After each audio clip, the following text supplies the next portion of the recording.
So I love to open the show by doing some internet sleuthing. I like stalking the people before I talk to them. Before we get to what I found of you online, I just, just very casually before we hit record, Kevin, I said to you, "Hey, so where'd you go to undergrad?" And you just very casually threw out what? I went to Yale for undergrad. I'm sorry, what? Where?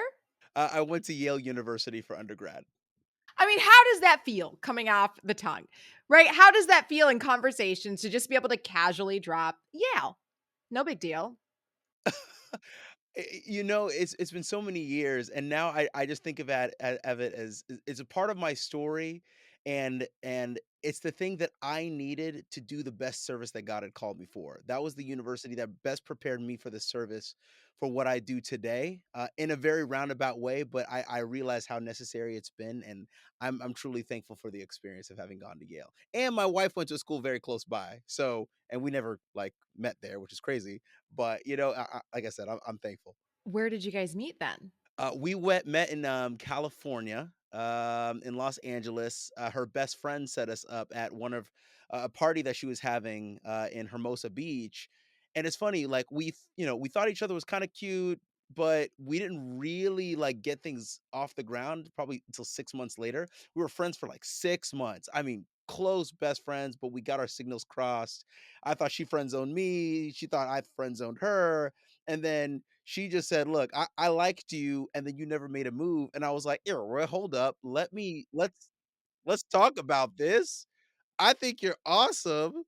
How is a woman like you gonna love an ugly duckling like me?" And then she was like, "Let's try dating." And then literally within that next year, we were engaged. It was just so quick.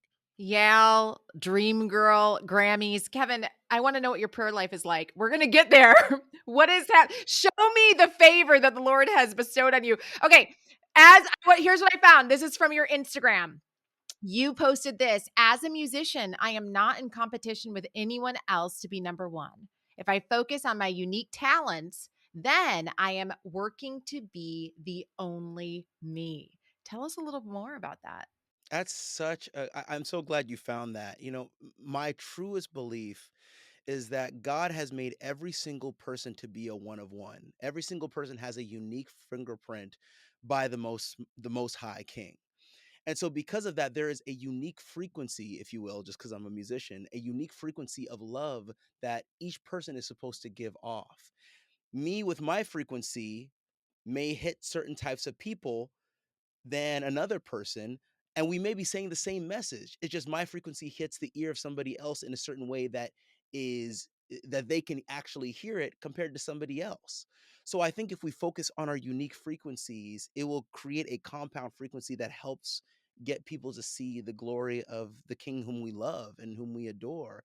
And that means we're not in competition with anybody. I think so many times people are like, "Oh, well, this person sounds like this and that and the other." It's like, well, what if I just sound like me and not think about the competition? You may find the road that God has actually called you on.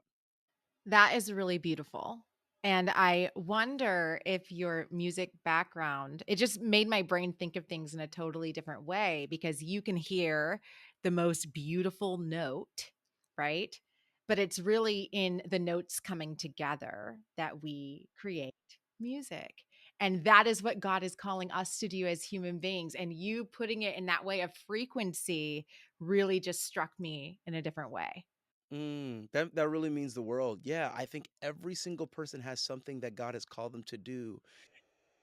It's our job to keep running to the Father, not just in terms of, hey, finding the vocation, but like, what is it that I do that when I connect to God through this, I feel the most alive? Because I know I cannot do this in my own strength. I have to do this in partnership with the King, which I believe is the way that God designed life to be, in partnership with, not alone. There's a lot of things we can do on our own strength, but you're not going to get the true full weight of it unless you partner with the King, and He can show you how it's done. Do you know what it feels like to try to do things in your own strength? To be able to juxtapose the difference of what happens when God comes alongside you? Because when you just said that, I know exactly what you're talking about. For sure. I think all of us do. I think You know, there are times I have my ego come up and I think, "Oh, I've got this." And then I realize, "Oh, you know what? That was good. It wasn't God." And there's so many times I see this was very good, but it wasn't God because I didn't put my full weight on the King of Kings and the Lord of Lords. Maybe a performance, maybe something I spoke about just didn't have the full weight because I believed I had it.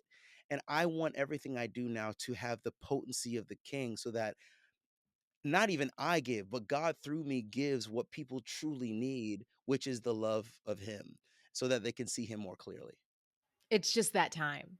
Right? Like, we don't I just feel like we are living in a cultural moment, and, I mean, I hope everybody has felt this way in the past, I'm not gonna make us special, but for me, I just feel like, man, the world needs the potency that only God can give through the co-labor with humanity, and I just tell people, I don't feel like I have the luxury anymore of missing that mark.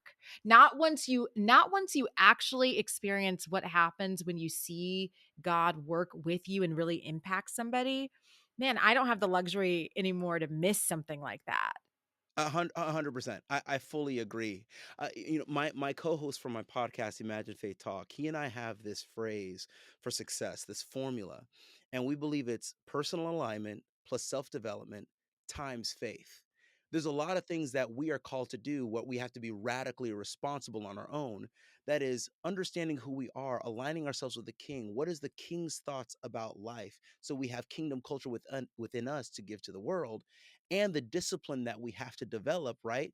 That is our works, if you will. And I'm not talking about salvific. I'm talking about this this continual development process to be more like the King.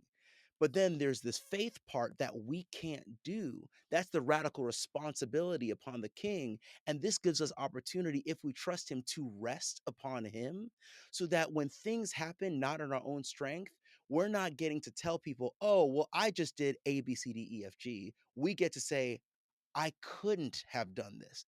I did my part, but let me tell you about the King that opened doors in a way that I couldn't, so that I could still have, for example, my sanity. I didn't have to grind 24/7. I didn't have to do things the world told me to. And I still have the success that God has called me for, but through His means and through His methods. I think a lot about, for example, when Jesus went into the wilderness for 40 days, right? The devil is telling him, hey, bow down, worship me. I'll give you all this. The thing is, Jesus had the faith to know that all this is already mine. The difference is, I have to pay the full price, the full weight of what was already mine. But it makes it that much more potent and it makes it that much more valuable because he paid the full weight of it. So that's why I think there's this radical responsibility and this radical reliance that we have to be able to see God truly at work in a way where he gets to truly be glorified in a way that we can't do it on our own.